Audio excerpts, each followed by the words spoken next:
പൗലോസ് എന്ന എന്റെ മേൽ ഇവർ ചുമത്തുന്ന സകല കുറ്റങ്ങളെയും പ്രതിവാദിപ്പാൻ അവസരം ലഭിച്ചത് ഞാൻ ഒരു ഭാഗ്യമായി കരുതുന്നു. അതുകൊണ്ട് എന്റെ പ്രതിവാദം ക്ഷമയോടെ കേൾക്കണമെന്ന് അപേക്ഷിക്കുന്നു. എന്റെ സ്വന്തം യഹൂദന്മാരുടെ ഇടയിൽ മാത്രമല്ല, യെരുശലേം പട്ടണത്തിലുള്ള എന്റെ ജീവിതവും എല്ലാവർക്കും അറിവുള്ളതാണ്. യഹൂദ മതപ്രകാരം ഞാൻ നല്ലൊരു പരീക്ഷനായി ജീവിച്ചു. നമ്മുടെ പിതാക്കന്മാർക്ക് ദൈവത്തിൽ നിന്ന് ലഭിച്ചതും നമ്മുടെ 12 ഗോത്രങ്ങൾ ആരാധിച്ചതും ആശിച്ചതുമായ പ്രത്യാശയെക്കുറിച്ചാണ് ഞാൻ ഇപ്പോൾ വിസ്താരത്തിലായിരിക്കുന്നത്. എന്റെ മേൽ ഇവർ ചുമത്തുന്ന കുറ്റവും ഈ പ്രത്യാശ എന്ന വിഷയം തന്നെയാണ്. ദൈവം മരിച്ചവരെ ഉയർപ്പിക്കുന്നത് വിശ്വാസയോഗ്യമല്ലെന്ന് നിങ്ങൾക്ക് തോന്നുവാൻ കാരണം എന്തെന്ന് എനിക്കറിയണം.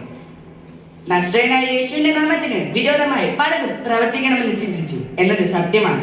അപ്രകാരം ഞാൻ യെരുശലേമിൽ ചെയ്തിട്ടുമുണ്ട്. ഞാൻ എന്താ ചെയ്തതെന്ന് കേൾക്കണോ? പറയാം.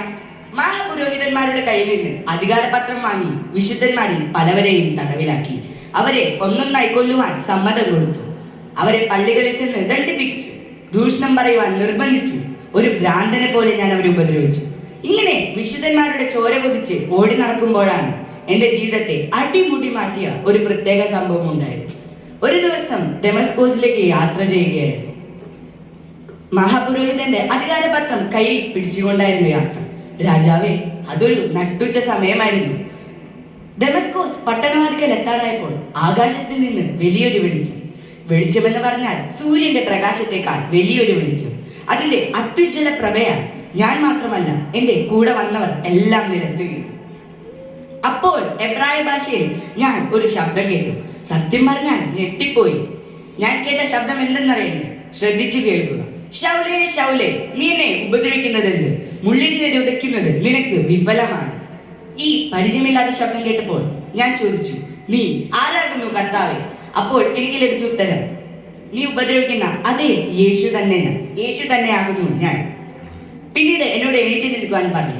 ഞാൻ എണീറ്റ് നിന്നു. അപ്പോൾ യേശു എന്നോട്, അനേകരെ ഇരുട്ടിൽ നിന്ന് വെളിച്ചത്തിലേക്ക് നടത്തുവാനും അനേകർക്ക് പാപമോചനവും രക്ഷയും പ്രസംഗിപ്പാനും ഞാൻ നിന്നെ അയക്കുന്നു. അഗ്രിപ്പ രാജാവേ, അന്ന് തന്നെ ഞാൻ എൻ്റെ ജീവിതം യേശുവിനായി സമർപ്പിച്ചു. സ്വർഗീയ ദർശനത്തിന് ഞാൻ അനുസരണക്കേട് കാണിച്ചില്ല. ഇക്കാരണത്താലാണ് ഇവർ എന്നെ ദേവാലയത്തിൽ വെച്ച് കൊല്ലുവാൻ ശ്രമിച്ചത്. ഞാൻ പറയുന്നത് സത്യമാണ്, എനിക്ക് ഭ്രാന്തില്ല എന്ന് രാജാവിന് അറിയാമെന്ന് ഞാൻ കരുതുന്നു. ഞാൻ ക്രിസ്ത്യാനിയായി തീരുവാൻ നീ എന്നെ സമ്മതിപ്പിക്കുകയാണോ എന്ന രാജാവിന്റെ ചോദ്യത്തിന് എനിക്ക് ഒന്നേ പറയുവാനുള്ളൂ. രാജാവേ, അങ്ങ് മാത്രമല്ല, ഇന്നെന്റെ പ്രസംഗം കേൾക്കുന്ന എല്ലാവരും, ഈ ചങ്ങലകൾ ഒഴികെ എന്നെ കേൾക്കുന്ന എല്ലാവരും എന്നെ പോലെ ഒരു ക്രിസ്ത്യാനിയായി തീരുവാൻ ഞാൻ ആഗ്രഹിക്കുകയും പ്രാർത്ഥിക്കുകയും ചെയ്യുന്നു. അങ്ങക്ക് എന്നെ പോലെ ഒരു ക്രിസ്ത്യാനിയായി തീരുവാൻ മനസ്സുണ്ടോ രാജാവേ? എന്നെ കേൾക്കുന്ന പ്രിയപ്പെട്ടവരെ, നിങ്ങൾക്കും മനസ്സുണ്ടോ?